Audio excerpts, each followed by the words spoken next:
Boa tarde, ou bom dia, conforme onde estiverem neste momento. Sou João Paulo Oliveira Costa, sou o coordenador da Cátedra Unesco, o Património Cultural dos Oceanos, da Universidade Nova de Lisboa, que está a realizar uma série anual de conferências mensais sobre temas ligados ao assunto que nos une nesta Cátedra Unesco, que é o Património Cultural dos Oceanos, ou seja, quer a atividade humana que está debaixo do mar e que nós procuramos recuperar, seja as sociedades costeiras e as suas atividades em torno do mar, seja a forma como os seres humanos interagiram com os animais do oceano.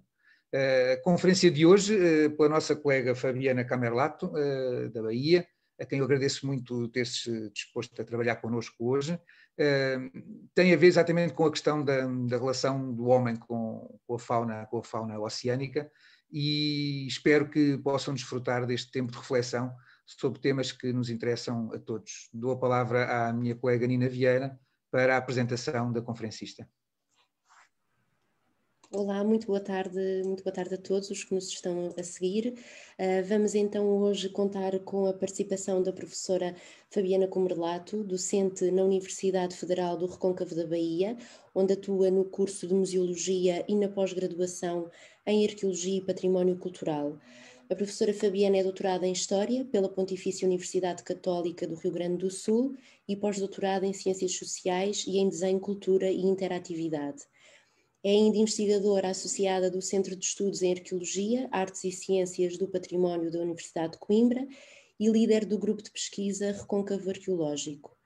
Os trabalhos desenvolvidos pela professora Fabiana são uma referência para mim pessoalmente, mas penso que para todas as pessoas que se dedicam à história da atividade baleeira no Brasil, não só pelo seu olhar crítico das fontes documentais e visuais, mas também pelo seu empenho no estudo, na divulgação e na salvaguarda do património cultural baleeiro.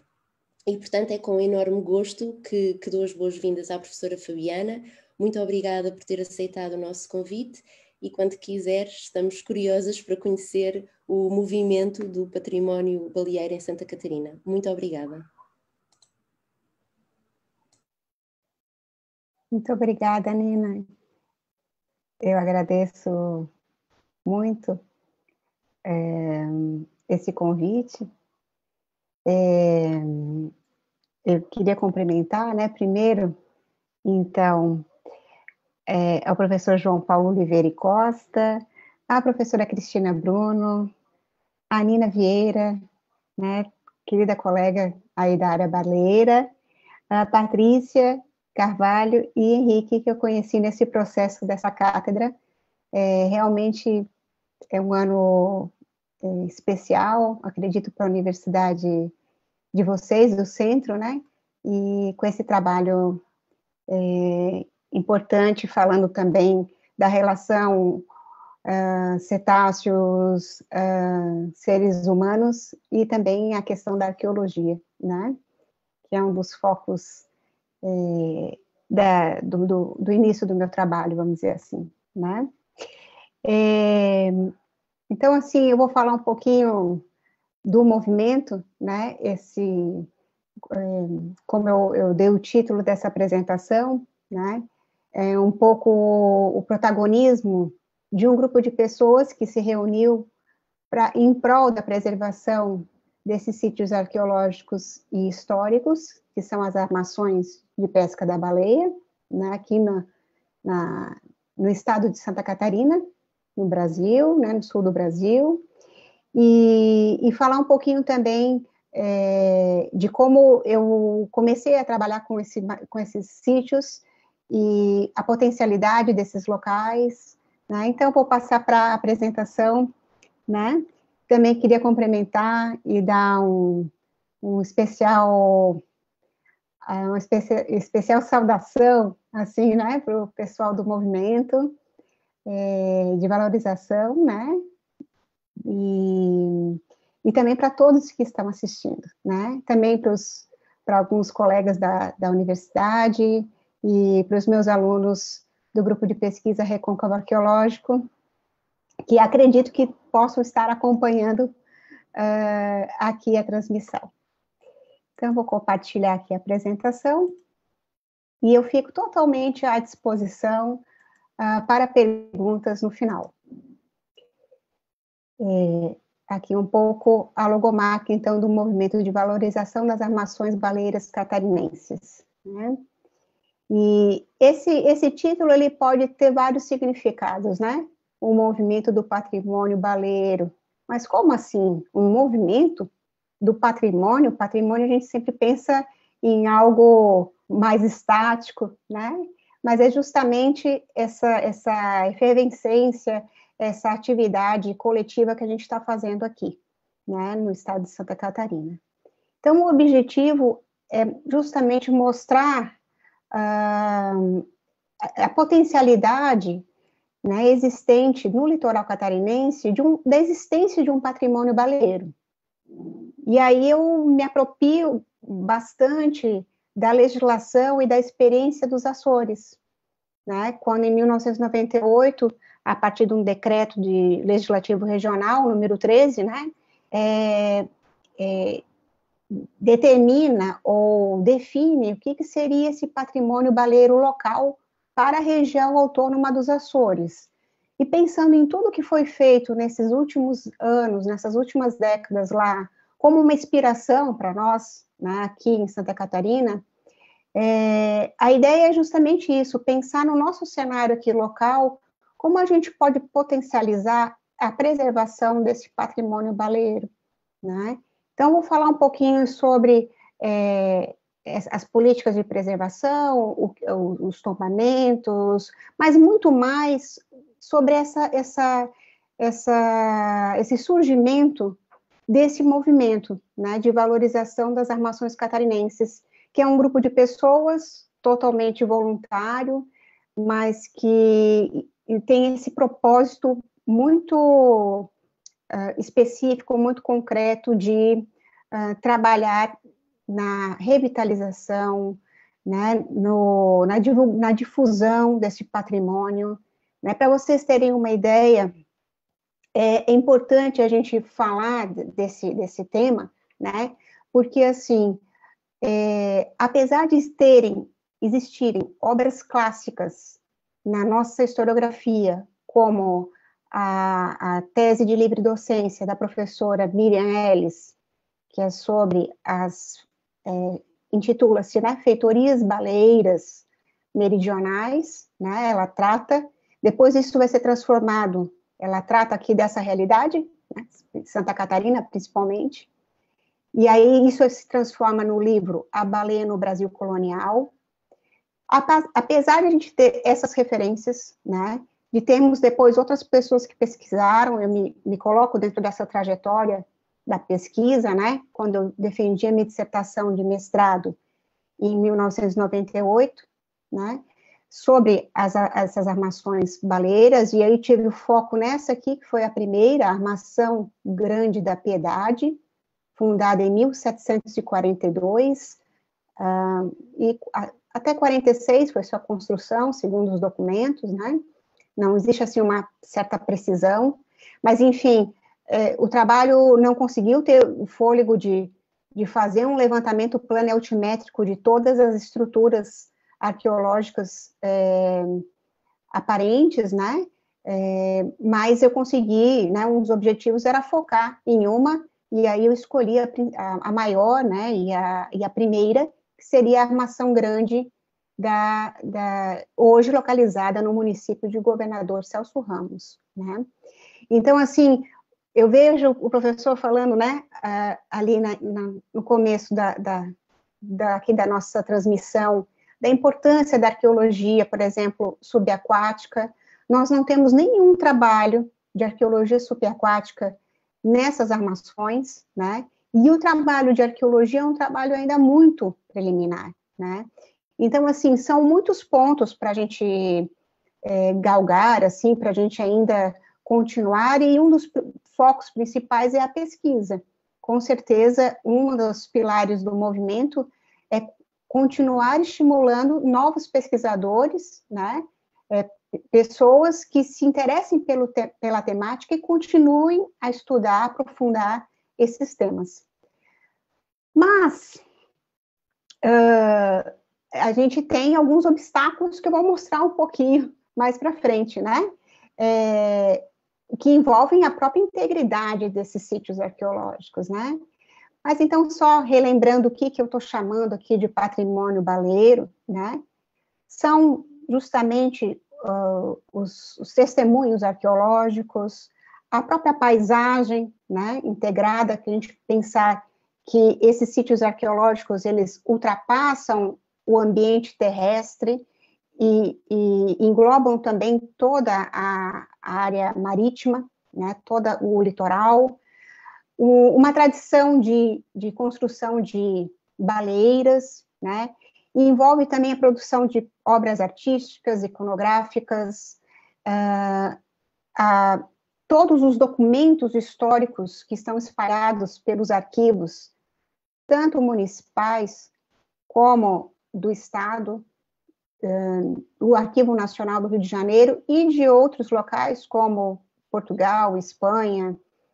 Também, se a gente for pensar nos baleeiros norte-americanos, a gente vai encontrar, então, os diários de bordo, né, nos arquivos dos Estados Unidos. Enfim, há um conjunto, né, e um elemento também muito importante é a própria memória, né? Nós temos ainda pessoas que vivenciaram e que participaram, claro que da pesca, no caso da caça, já com a bombilança, né, já com um aparato mais industrial, mas a gente tem a memória desses pescadores, né, ainda aqui dentro dessas regiões, né, que nós chamamos armação.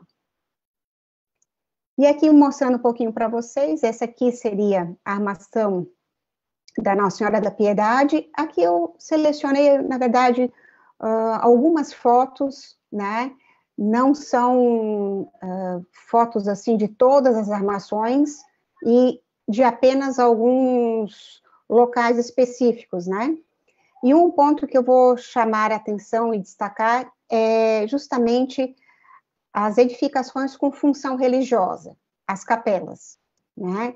Pela continuidade da sua permanência, elas foram as que mais se preservaram ao longo do tempo, né? Outras estruturas, essa aqui seria a ferraria da armação, hoje a estrutura maior, né? Assim, com maior volumetria que nós temos lá na armação, né? Depois a gente tem muitos alicerces, alguns pilares, né? Mas, assim, são poucas reminiscências. Também grande potencial para a arqueologia, porque nunca sofreu uma intervenção arqueológica de peso, né? Apenas trabalhos pontuais, né? Um dentro da capela, por a questão de reforma, de restauro, outro por causa de uma garagem náutica, que foi um trabalho de contrato, mas, assim, poucos trabalhos em virtude da sua potencialidade, né? Aqui, então, mostrando um pouco, essa aqui é a fonte da água, um pouco dessa faiança portuguesa, que é encontrada em alguns locais, bases de...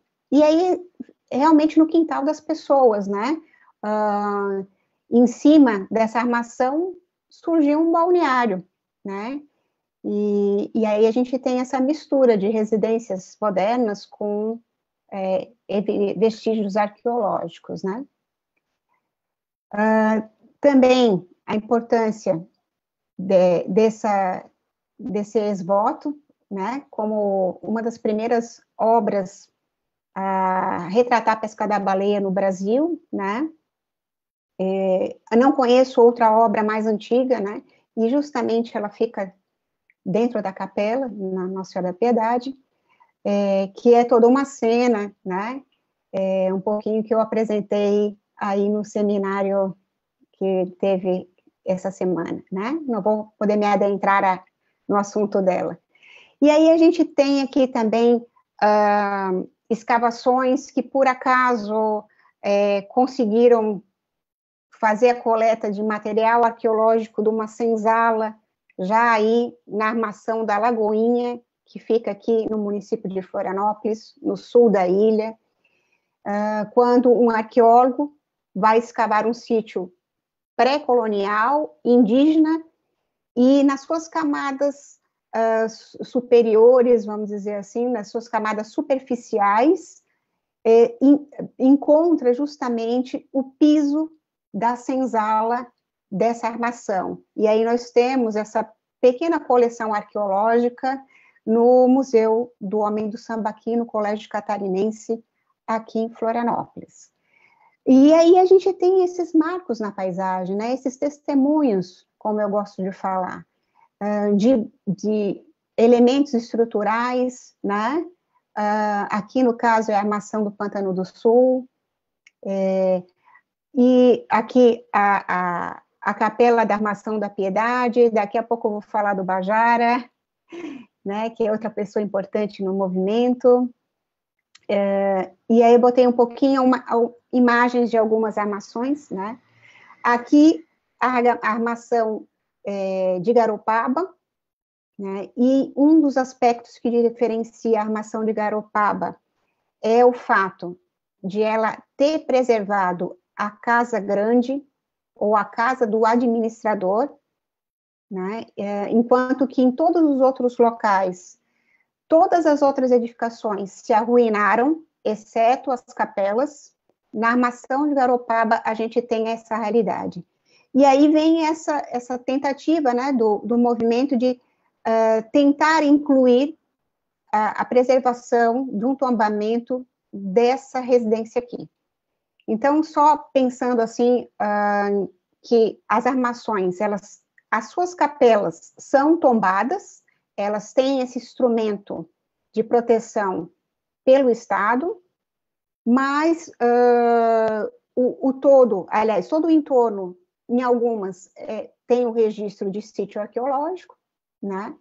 Mas não tem um instrumento de proteção de uma maior abrangência, né, dessas armações, e que isso é uma das coisas que o grupo até busca, né? Uma maior proteção legal desse patrimônio. E aqui um outro momento, né? Já o que eu mostrei foram armações do século XVIII, que é o período áureo, né? Vamos dizer assim, o período mais importante, mais pungente dessa pesca da baleia aqui, é no último quartel do século XVIII. E aí, no século XIX, a gente tem algumas concessões de alguns pequenos empreendimentos feitos por particulares, e depois, no século XX, já uma caça da baleia com uma certa industrialização, e aqui é uma fotografia de uma dessas fábricas em Imbituba, né? Vejam aqui o que a gente tem aqui, né? Justamente a nadadeira caudal de uma baleia, provavelmente uma baleia franca, né? E na situação que eu encontrei esse sítio em 98, quando eu realizei essa pesquisa, né? O local estava completamente abandonado, com lixo. Aqui ao fundo a gente vê o porto de Imbituba, né? Aqui alguns barracões de pescadores, né? E o tempo se passou, né? Claro, teve todo o engajamento, né, do projeto Baleia Franca e da própria prefeitura de Imbituba, e a criação, né, a recriação, vocês viram a foto, né? Ou seja, isso é uma reconstrução de como era essa fábrica de óleo de baleia, né? Hoje é o Museu da Baleia Franca, que infelizmente está fechado, né? Inclusive é uma das pautas, né, do grupo, justamente não pressionar, mas cobrar e contribuir, né, tentar contribuir para que esse museu tenha um grande protagonismo na região, né, porque existe uma demanda enorme, né, só para vocês terem ideia, Imbituba, ela é a capital da baleia franca, né, capital nacional da baleia franca. Tem todo ano uma semana em homenagem, né, a Baleia Franca. Então, esse museu, no ponto de vista estratégico, ele é um importante ponto de cultura, de identidade, de memória, e é muito importante que ele, né, realmente reabra, né, e cumpra com a sua função social como unidade museológica. E aí, passou-se o tempo, né, melhor dizendo assim, né, eu nunca abandonei esse tema, na verdade, da pesca da baleia, e em 2012, sempre me preocupou muito, até na dissertação, eu fiz um capítulo sobre a preservação desses sítios, né, e em 2012 eu escrevi um artigo, né, sobre a armação e seu patrimônio, e aí eu coloquei, naquele momento, né, 3 caminhos, se as armações elas não fossem preservadas, né? Um caminho, esse patrimônio todo ia sofrer uma destruição voluntária, intencional pelas pessoas. As pessoas não iam ter vínculos com esse patrimônio e esse patrimônio ia ser destruído de forma intencional, né? O esquecimento ou o soterramento das estruturas, coloquei como uma outra possibilidade, né, simplesmente o apagamento delas, e a outra, o outro ponto que eu botei era a manutenção do estado atual, ou seja, a falta de articulação entre os diversos setores, a falta de política pública voltada à proteção do patrimônio baleeiro, no estado de Santa Catarina, né, porque a gente tem muitas ações isoladas, e essa articulação e a necessidade de um programa específico, ela é bastante latente, né, mas assim, que bom que tudo que eu escrevi foram, vamos dizer assim, coisas que não aconteceram, que a gente espera que não aconteça, né. E aí, quando a gente tem... eu estava lá né, na Bahia e sou chamada por um grupo de pessoas, olha, a gente quer fazer um movimento de valorização das armações, né? E aí eu destaco 2 pessoas muito importantes, que eu posso falar que são os nossos founding fathers, as grandes cabeças, né? Que o João Pacheco e o Fernando Bittencourt. Eles se articulam, né? Fazem parte de um movimento em Garopaba, na verdade, surge aí em Garopaba essa ideia desse movimento, né? E aí a ideia foi justamente criar um movimento que não é uma ONG, não é algo institucionalizado, vamos dizer assim, formalmente, mas é um grupo de pessoas que tem essa causa, né? E aí, fruto da experiência deles também com o MARE, que é o Movimento de Resgate Açoriano, vocês bem sabem que aqui nós temos a herança açoriana, ela é muito celebrada e, vamos dizer, revivida, né, em todos os seus aspectos culturais, né, então aí surge essa necessidade, né, de se criar esse movimento, e eu... com muito orgulho, como falei ontem para o grupo, né, estou tentando falar aqui um pouquinho, né, sobre as ideias do grupo, né, ao todo são mais ou menos 46 participantes, de diversas profissões e áreas, muitos ligados, então, a movimentos sociais, a universidades, instituições de ensino e pesquisa, né, a maioria são pessoas que têm pós-graduação e são pessoas mais maduras, eu digo, são pessoas de mais de 30 anos ou mais, né, e aí tudo começa, então, buscando, aqui é uma foto, essa articulação, né, aqui o professor Rodolfo Pinto da Luz, que foi reitor da UFSC, nessa ocasião, ele era o presidente da Fundação Catarinense de Cultura, aqui outros professores, aqui João e Fernando, aqui é Fátima, bom, professor João Krug, várias pessoas, né, indo ao governo e colocando, olha, a gente tem uma pauta aqui, temos algo importante para propor, e a partir daí, né, com esse chamamento para a Fundação Catarinense de Cultura, né, a ideia de a Fundação apoiar o movimento, apoiar a realização de seminários anuais, né, então, o que a gente, vou passar um pouquinho mais rápido, que o tempo está passando, né, a ida do professor Agarupaba, professor Rodolfo, também o Diego Fermo, que é arquiteto da Fundação Catarinense de Cultura, e aí começa uma série de ações, né?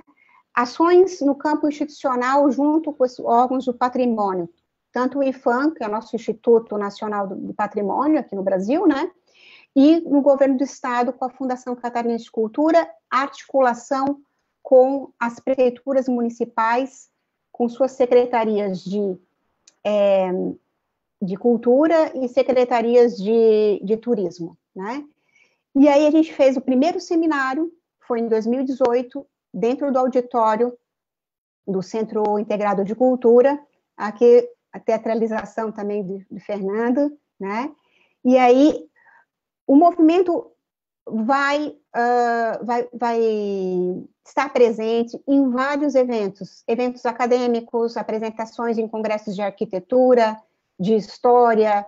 Aqui é a Festa da Cultura Açoriana, né, que tem todo o ano, então foi feito aqui todos esses banners, né, e mostrando um pouco a história das armações, né, a Roseli, Franciele, né, todas as pessoas engajadas na causa, né, também fizemos uma atividade em janeiro de 2019, também com a mesma exposição em outro local, o tempo já está indo, estou acelerando um pouco, desculpem, reuniões em 2019, também com a superintendente do IFAM, com o Diego, que eu já mostrei, né, pessoas da cultura aqui de Santa Catarina. Tivemos a segunda edição, inclusive, todas as edições, o professor Daniel Queiroz participou como palestrante, e é muito importante a gente fazer assim, essa interlocução com o cenário também internacional, né, que só vem a agregar, né, aqui ao nosso movimento. E aqui também mais uma foto, a Karina, que é responsável pelo Instituto Australis, tem um monte de pessoas aqui, não vou conseguir citar todo mundo, mas agradeço a todos que ajudaram a apresentação, a mandar as fotos, inclusive. E aqui, então, o ano passado, veio a pandemia, nós muito entusiasmados, né, fazendo os nossos encontros, propondo ideias, vendo o que porque os encontros anuais eram interessantes, porque cada município trazia o que havia feito, as suas propostas, né, e a terceira edição do seminário foi virtual, né, que foi em dezembro do ano passado, e aí foi muito importante né, a colaboração das professoras Juliane Tati, do Instituto Federal de Santa Catarina, o campus de Garopaba. Então, também foi outro chamamento, né, foi uma outra solicitação do movimento. Agora, a gente tem que fazer esses seminários saírem de Florianópolis, né, e ter essa itinerância, cada ano sendo um local, justamente para mais pessoas participarem, para estimular mais esse protagonismo local, né, na questão da preservação. Também muito importante a presença do Núcleo de Estudos Açorianos, que desde o começo apoiou o movimento, inclusive na sua página do institucional, né, no seu site. Então, falar também, não poderia falar da nossa... A gente adotou a Franquita, né? Nós temos uma mascote, né? Que é um projeto que a gente abraçou, que é da Bela Torquato, né? Que é uma baleia ciclista lá de Imbituba, que ela justamente fala dessa paisagem com história, né? E E aí fica a dica, quem quiser seguir ela nas redes sociais, é um projeto muito bonito. Então, como vocês estão vendo, são várias pessoas, né? Como eu mostrei desde o começo lá, a foto do Bajara, aos professores, pessoas ligadas à cultura local, né? As secretarias, são pessoas, estudantes, né? São todas pessoas que estão interessadas na preservação desse patrimônio em articulações, eu posso dizer assim, essa é a principal função, né? E o ano passado nós sentimos a necessidade de criar um documento, né? De criar um documento que mostrasse um pouco de forma um pouquinho mais, assim, minuciosa, as nossas intenções, os nossos propósitos, né? E o que a gente pensa como ações bem-vindas, né? Ações que possam promover esse patrimônio baleeiro. E aí, justamente, a gente bota alguns pontos, né? Que aqui eu apresento para vocês, né? Promover essa articulação entre os órgãos, né? As diferentes esferas do poder público, ampliar e requalificar esses processos de tombamento, estimular o estudo, né, o estudo acadêmico desses sítios arqueológicos, porque sem a pesquisa de base não há como fazer a musealização desse patrimônio, certamente, né? Trabalhar, então, com essa dinamização desses espaços, né? E aí, claro, sempre vem entrelaçado nessas questões o aproveitamento turístico, já que o litoral de catarinense, ele já é vocacionado, né, para o turismo. Então, esse viés também é muito importante, porque também trabalha com a questão de renda, economia criativa, né? Outro ponto importante para nós também foi sempre a articulação e a inclusão junto à Secretaria de Educação, para que nos currículos tenha a presença da temática baleeira, né? E o último ponto, né, seria essa intenção de a gente poder reunir, né, um pouco, de forma, quem sabe, virtual, né, acervos, obras sobre a temática que sejam de fácil consulta para a população, né? Então, eu acho que eu já passei um pouco do tempo, eu agradeço imensamente o convite, eu espero que eu não tenha, vamos dizer assim, cometido nenhum erro ao contar a história aqui do movimento, né? Senão o pessoal pode me corrigir lá no Facebook, mas é sempre difícil, é um grande desafio a gente falar em nome de uma coletividade, né?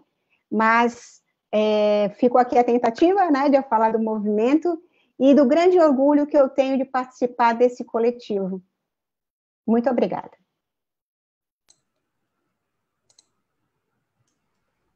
Muito obrigada, Fabiana. Foi muito interessante, não está tudo certo com o tempo, não há problema, e é muito, muito interessante esta apresentação e este trabalho. Temos algumas questões, já tenho aqui algumas do meu lado.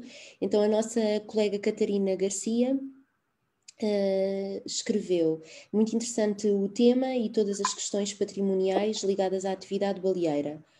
Todo o contexto justificaria por si só a constituição de um inventário, uma carta de todas as realidades já identificadas. Tem algum passo dado nesse sentido? E também da mesma colega, vou fazer já duas, que são da mesma pessoa. Tendo em conta a sensibilidade e o fator esquecimento, que trabalho é feito de sensibilização, que agora a Fabiana falou um pouco no final, mas esta sensibilização do público mais juvenil ou público adulto, e como é que se tem ligado e mobilizado a população em geral sobre o tema? Sim, ótimas perguntas e questionamentos. Realmente, não temos carta, nem carta patrimonial, nem um inventário patrimonial, nem uma carta arqueológica, né? Como eu falei para vocês, o meu trabalho lá no mestrado foi como uma ponta do iceberg, algo pequeno, né? Nós não temos uma carta arqueológica. Eu sei que em Portugal tem uma grande tradição de cartas arqueológicas e, inclusive, um controle, hoje, inclusive, com tecnologias remotas, né? Da preservação desses sítios. No Brasil, a documentação dos sítios, ela está muito defasada, né? E, então, realmente teria que haver mais investimento, né? Eu acho que sempre, quando a gente vai falar, muitas vezes, com as prefeituras ou com os políticos, eles já querem o resultado, né? Eles querem algo para o turista. Mas, realmente, se não tiver essa base, se nós não sabemos nem caracterizar esse patrimônio e documentá-lo, e, a partir daí, propor uma gestão, é um pouco um caminho às avessas, né? E isso é algo que a gente teria que fazer aqui, incluindo a parte subaquática, né? Porque nesse caso não basta só uma carta arqueológica que envolvesse a parte terrestre, teria que ter a parte subaquática, certamente, né? E a outra pergunta, uma das coisas assim muito interessantes que também foi provocação do grupo é que a partir o grupo, eu acho que foi no segundo encontro, né? Marcou muito esse ponto. Olha, a gente tem que trabalhar mais com as escolas, o professor João Pacheco sempre colocando esse ponto, né? Também como educador, é muito importante. Inclusive, eles conseguiram uma coisa muito interessante no Museu do Estado, que é o principal museu histórico, né? Museu Histórico de Santa Catarina, conseguiram inserir dentro do circuito expositivo uma maquete da Armação da Piedade. Então, isso já foi uma coisa interessante, né, boa de acontecer, porque ela entra dentro de um circuito oficial, né, de uma narrativa do museu, que seria o principal museu histórico do Estado, e a partir de todas essas conversas, então, a Fundação Catarinense de Cultura, ela firma um convênio, eu acho que está em execução, com a Universidade do Estado de Santa Catarina para fazer um curso para os professores da educação básica sobre patrimônio cultural. E aí ampliando não só o patrimônio baleiro, mas o patrimônio, né, como um todo. Porque é uma temática que, apesar de ser interdisciplinar, né, ela ainda não é totalmente, vamos dizer assim, valorizada dentro dos currículos, né? Então, essa iniciativa, eu acho que é muito importante, né, de uma formação, e também a gente tem alguns trabalhos, assim, de alguns professores, por exemplo, no Balneário Pissarras, uma professora que faz um caderno, me desculpem, esqueci o nome dela, ela faz um caderno de patrimônio, temos algumas ações, né? Eu mesmo, acho que foi 2019, fui para o Balneário Pissarras, trabalhei com os professores num pequeno curso de formação, mas isso tudo precisa ser ampliado, né? Ser ampliado e ter um trabalho mais direcionado também para as faixas etárias, porque veja que não é um tema muito popular, porque é um tema um pouco dolorido você falar de uma caça ou de uma pesca de uma baleia, né? Que hoje, para nós, é um animal quase sagrado, né? Então, como justamente a questão da metodologia, né? De como a gente trabalhar com essa temática de um ponto de vista ambiental, de um ponto de vista histórico, né? Porque seria quase que um tema antiecológico, se a gente for ver, né? Sim. Então, é preciso a gente ter uma abordagem adequada também ao tema. Claro que sim, mas também há uma força de conservação muito grande, não é? E, portanto, podem aliar-se essas duas vertentes, não é? Temos mais aqui mais uma pergunta de Mateus Lino, que pergunta: muito bom, obrigado pela palestra, Fabiana. Em relação à cultura material resgatada das armações, principalmente a de Nossa Senhora da Piedade, onde poderia encontrar mais informações? Sim.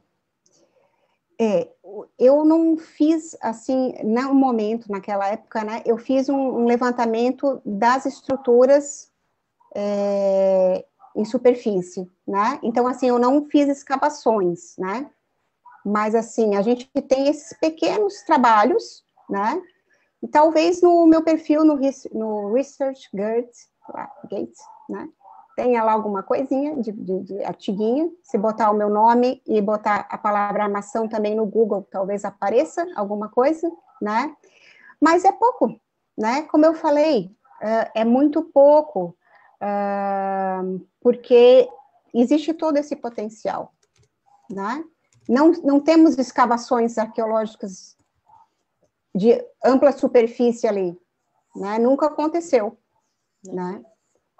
Apesar do sítio ser registrado, né, de ter uma proteção no entorno da capela, né, ainda não foi alvo de pesquisa arqueológica, né, porque a gente sabe também, como Portugal, né, que a grande parte do trabalho da arqueologia hoje está voltado às questões empresariais ou de licenciamento ambiental, né, e tem reduzido muito o investimento público numa arqueologia acadêmica, né? Também isso é fruto, né, desse momento. Não acontece só ali na armação, eu posso dizer que acontece de forma geral, né? É muito escasso as verbas para uma arqueologia, vamos dizer, acadêmica, se a gente for dizer assim. Sim. Muito obrigada pelas respostas. Temos mais uma pergunta aqui da nossa colega Patrícia Carvalho, que é se todas as armações tinham uma capela e porquê? Sim. Talvez eu passei muito rápido aí, né? É que eram verdadeiras vilas, eram vilas mesmo, porque não era só um empreendimento que teria uma administração e um outro núcleo de povoamento ou ao lado ou próximo. Não, a vila era uma verdadeira vila, a gente pode dizer assim. Não vila porque não teria esse estatuto de ordenamento administrativo, né? Mas elas eram locais quase que autossuficientes, porque tinha toda uma área atrás que seria para a lavoura, para a subsistência, teria esses alojamentos para os escravizados, né? E residências para os açorianos e madeirenses que ficavam 3 meses, 4 meses ali até a temporada de pesca terminar. Então, eram locais que, inclusive, os páracos eram contratados pelos empreendedores, pelos armadores, né? Eles eram funcionários, vamos dizer assim, né, da armação. Então, era necessário, né, justamente por ser uma pequena povo ali, ter a capela, né? O único caso que nós não temos a capela é em Imbituba, porque Imbituba foi como se fosse um posto de apoio para Garopaba. Inclusive, essa parte das edificações mais antigas de Imbituba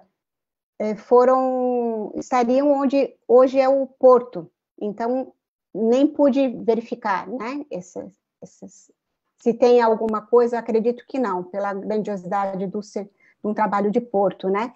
E também na Ilha do Campeche, teria um pequeno posto que é, vamos dizer, anexo a essa armação do Pântano do Sul. Mas a capela é por isso, porque existia a família, né, do administrador, todos os escravos que, quando chegavam, ou escravizados, né, mas nessa condição, os africanos chegavam aqui, além de já ter mudado de nome, tinham que casar, né, ou batizar, ou morrer, era dentro da esfera religiosa, né, católica. Então, é a necessidade espiritual mesmo de ter a capela como um socorro espiritual, vamos dizer, a Miriam Ellis coloca, né? Sim. Obrigada. E aproveitar também eu para fazer aqui uma pergunta. Nós estamos a falar de armações que foram construídas, algumas em meados do século XVIII, não é?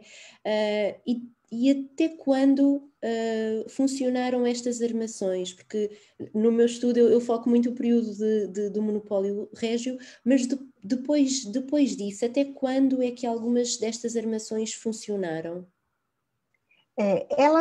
Elas funcionaram, assim, vamos dizer que teve uma tentativa entre 1826, 24, por ali, nesse comecinho de século XIX, de reativar, né? Mas não tinha muito sucesso, porque pescava 1, 2, 3 baleias, né? Também as pessoas que trabalhavam, os trabalhadores, que eram essas pessoas escravizadas, grande parte já tinha idade avançada, né? E doentes, né? Ou com sequelas muito grandes em razão do trabalho, né? Então havia um problema tanto de trabalhadores como a questão da competição, né? De norte-americanos e outras nações fazendo essa caça mais ao sul, né? E esse estoque populacional de baleias foi diminuindo cada vez mais, né? Então, teve essa tentativa governamental, inclusive a professora Nelma Baldin, ela trabalhou sobre esse momento que a armação grande, ela também é posto de militar, né? Mas, assim, nós temos, vamos dizer assim, tentativas, mas tentativas fracassadas, assim, não eram, foram tentativas que não atendiam às expectativas que as pessoas queriam, vamos dizer assim, né? Sim. Depois a gente teve, assim, pequenos empresários, por exemplo, 1, 2 pessoas se juntavam para fazer essa atividade, como a gente teve ali em Porto Belo, na Ilha João da Cunha, tem lá as estruturas arqueológicas, né? Mas, assim, não foi algo que teve grande êxito, né? Até Okay. por causa da competição, né? Das outras nações. Claro, claro que sim. Muito bem, então, temos mais uma pergunta de Mateus Lino, novamente. Seria interessante um processo de tombamento único, como um complexo baleeiro, talvez, uma vez que as armações baleeiras brasileiras surgiram como um apêndice de outra já existente desde a região Nordeste até à região Sul? Tá. Não sei se entendeu a pergunta, Fabiana. Sim. Talvez seria um pouco difícil sustentar essa ideia de integração norte e sul, mas pelo menos aqui em Santa Catarina, acho que poderia ter essa ação articulada, sim, de ter uma requalificação, que é um dos pontos que a gente escreve até nessa carta de Garopaba, né? Uma requalificação desse tombamento de forma, vamos dizer assim, mais abrangente, né? E com cadastro ou com inventário, né, mais minucioso, porque a gente hoje tem tecnologias, né, instrumentos de registro muito melhores do que 30, 20 anos atrás, né, do que um levantamento planaltimétrico. Hoje a gente consegue fazer até 3D, né, como tem tentativas de reconstituição 3D, realidade simulada também na arqueologia. Então, assim, é necessário, com certeza. Agora, teria que ter essa vontade também política, né, e de empreender algo de forma organizada. Mas a gente tem isso em outros cenários aqui no Estado. Por exemplo, roteiros de imigração alemã, a arquitetura civil luso-açoriana. Nós temos também conjuntos, assim, né, estratégias de tombamento que foram pensadas em conjunto. Eu acho que seria uma possibilidade, né, pensar nisso também, nessa temática baleeira. Então, o que faltaria aí era dar importância a este tema em particular, não é? Para isso. Certamente. Uhum. Muito bom. Bem, e quando se começarem um dia a fazer escavações subaquáticas, não é? Aí, enfim, o que estará por ali. Muito bem. Eu penso que se não temos mais perguntas, não tenho aqui nada deste lado. Agradecer-lhe mais uma vez, Fabiana, foi um enorme gosto tê-la aqui connosco. Aprendo sempre muito a ouvi-la e espero que todos os nossos participantes também. E volto a dar a palavra ao professor João Paulo Oliveira e Costa para encerrar esta nossa sessão. Muito obrigada, Fabiana, mais uma vez. A ti, muito obrigada. E obrigado, Fabiana, agradeço-lhe muito a intervenção que fez, foi muito esclarecedora. Eu queria só realçar, se me permitem, 2 ou 3 pontos, agradecer também a todos os que nos acompanharam durante a conferência, para salientar 2 ou 3 coisas que me parecem particularmente importantes, porque traduzem a forma como o vosso trabalho local se insere naquilo que são as dinâmicas da preservação do património e da história atuais a uma escala verdadeiramente global. Apreciei particularmente, tenha começado com as ligações aos Açores, o que mostram a relação fortíssima que existe entre a sua região no Brasil, e a região onde estuda, e o arquipélago açoriano. Essa comparação com leis recentes do governo regional açoriano, mas que têm ainda impacto na maneira como estuda a história no Brasil, e isso é relevante das ligações atlânticas que se estabeleceram e que persistem e que são bastante interessantes. E dizer, o vosso trabalho tem 2 dimensões diferentes, que são ambas muito importantes e são exatamente paralelas com aquilo que são, por exemplo, as funções ou as obrigações de uma cátedra Unesco como a nossa, ou seja, por um lado o estudo científico, o estudo da pesquisa, e por outro a disseminação, o ir às escolas, porque o ir às escolas, no fundo, hoje em dia é consciencializar as crianças, os jovens, para temas que muitas vezes pensaram que era só para uma elite bem pensante, mas que na verdade são a defesa da nossa própria cultura e no fundo das nossas próprias sociedades, para evitarmos também o que é uma globalização excessiva e uma perda de identidades. Realçou também e insistiu muitas vezes na sua conferência na questão da importância da arqueologia subaquática, a Nina voltou agora a falar disso, e eu só queria dizer que eu estive há 15 dias numa reunião virtualmente na Namíbia, sem sair aqui da minha casa e deste ambiente em que estou, mas estivemos numa reunião da Unesco da região África, e é muito interessante porque as reuniões, eu já participei em 3, e nesta matéria da arqueologia subaquática, e penso que se parar um bocadinho com todo o mundo em geral, a arqueologia subaquática começou com o grande interesse pelos grandes navios do grande comércio, fosse no Mediterrâneo os do Império Romano, fosse depois os navios dos grandes impérios, como é o caso dos galeões espanhóis ou portugueses ou de outros países. E isso liga-nos sobretudo ao comércio imperial das grandes potências ao longo da história. Mas há um outro, e isso, por exemplo, no caso africano, corresponde àquilo que os europeus que circundavam a África, mas hoje, cada vez mais, o interesse dos africanos é, naturalmente, preservar esse património, nomeadamente também as fortalezas que foram deixadas e que são hoje património da humanidade em muitos casos, em muitos países, mas também a outra dimensão da relação dos seres humanos com o mar, que é destas populações costeiras. E, de facto, a arqueologia subaquática, provavelmente, independentemente daquilo que já tem sido feito, tem que, muitas vezes, os arqueólogos subaquáticos são poucos, diga-se de passagem, em todo o mundo, no continente americano e no continente sul-americano há muito poucos, é bom que se diga, há muito poucos, e, portanto, o trabalho é muito, e naturalmente que se vai atrás daquilo que está na documentação.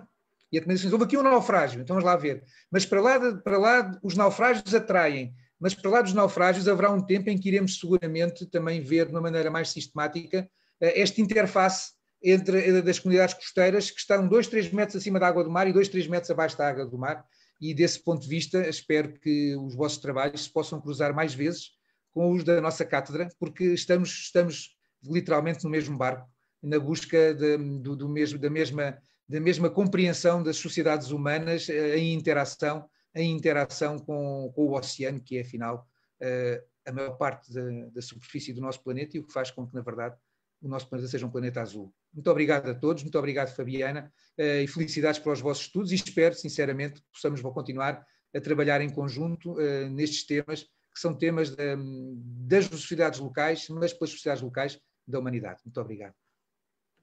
Obrigada, professor.